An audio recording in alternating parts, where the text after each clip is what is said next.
Meanwhile, China's foreign ministry opposes the sanctions against Russia, saying those measures cannot resolve the Ukrainian crisis. The Chinese embassy in Moscow has echoed remarks made by the Russian envoy to the UN in condemnation of the US. Among the 248 armed conflicts that occurred in 153 regions across the world from 1945 to 2001, 201 were initiated by the US, accounting for 81% of the total number. The Chinese embassy in Russia has posted a list of the armed conflicts the US has been involved in since World War II. You can see the names of cities and years where the armed conflicts took place, more than 80% of which, the Chinese embassy said, were initiated by the US.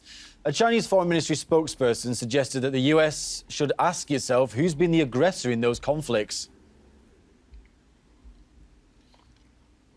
Meanwhile, Victor Gao, an international relations expert at China's Soochow University, warned that sanctions against Russia will be mutually destructive for the West.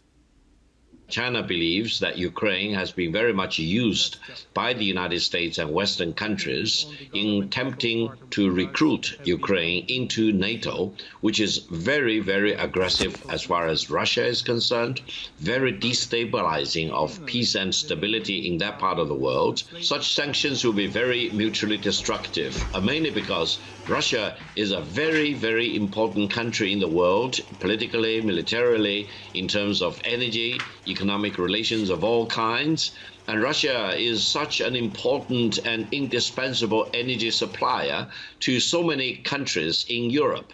So by taking out Russia from the SWIFT settlement system, for example, as well as making it almost impossible to Russia to deal with other countries in Europe in terms of trade, export, energy, businesses, etc., is very hurtful to Russian interest, of course, on the one hand, but it's very hurtful of the European interest.